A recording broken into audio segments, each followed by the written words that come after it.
আমাদের বিএনপির চেয়ারম্যান মহোদয় নির্বাচনের সময় একটা বড় সমাবেশে একজন লোককে ডেকে আনছিল যে বাবা আপনি একটু একটু আসেন দেখি, মুরব্বী দেখি। নামাজ পড়েন এই কথা তো বলা যায় না।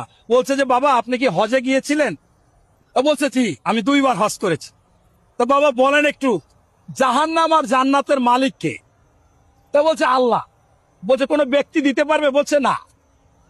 এর পরের দিনই দেখলাম একটা চাপাবাস রাশেদ প্রধান এই 17 বছরের জুলাই সহ একদিন আহত হয় নাই, গ্রেপ্তার হয় নাই, একটা মামলা নাই, লিয়াজো করে করে চলছে।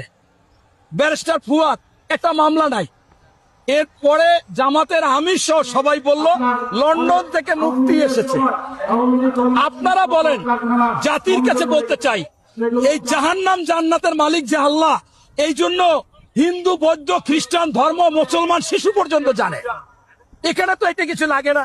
আচ্ছা বাবা, ধরেই নিলাম মুফতি লাগবে, তাহলে মুফতি যা বলবে সেটা মানবা। যদি না মানো তুমি অমানুষ, তোমার মুখের কথা ঠিক নাই, তোমার মুখ আর পাছা এক। দেখলাম নির্বাচনের আগে প্রেস ক্লাবে 101 জন মুফতি, 101 জন আলেম, আবার তারা 101 জন খতিব, তারা সাংবাদিকদের সামনে স্বাক্ষর করলো যে জামাতকে যদি কেউ দাঁড়িপাল্লায় ভোট দেয় এতে দেওয়া হবে হারাম, এবং জামাত কোন মুসলমানের মধ্যে নাই, খারিজ হয়ে গেছে। এবং এই জামাত আপনার ইসলামিক কোন দল না, এরা ইসলামের শত্রু।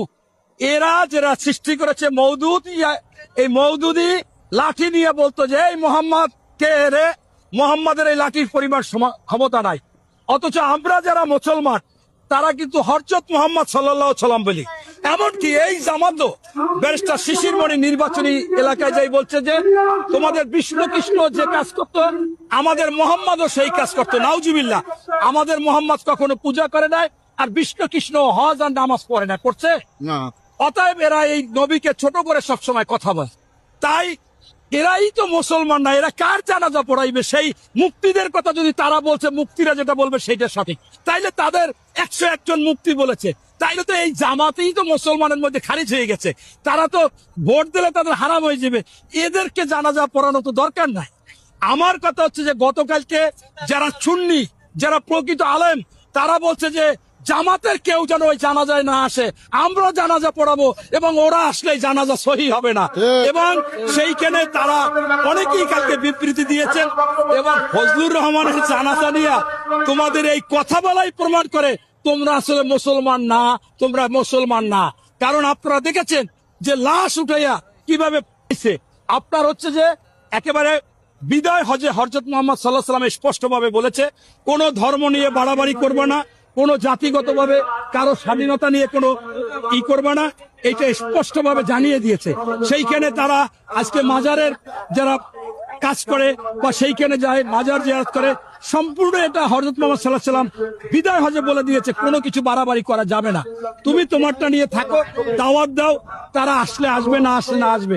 কিন্তু একের পর এক এই সমস্ত অস্থিরতা তারাই করেছে। তাই তারা যদি বলে যে ফজলুর রহমান জানাজা হবে না, জানাজায় যাবে না, আরে ভাই তোমার যাইতে কার বলে? তোমার কার রোমায় যাইতে বলতেছে? তোমাদের তো আমরা যাইতে বলি নাই। তোমরা তো মুনাফিক, এবং তোমরা তো ওই মুফতিদের কথায় তো তোমরা মুসলমান থেকে খারিয়ে দিয়েছো। অমুসলিমদের জানাজায় এই জানাজায় আসা লাগবে না। ফজলুর রহমানের জানাজায় কোনো অমুসলিম বা যারা মুসলমান থেকে খারিজ হয়ে গেছে, যারা কাফের হয়ে গেছে, এদেরকে আমরা চাই না। ধন্যবাদ।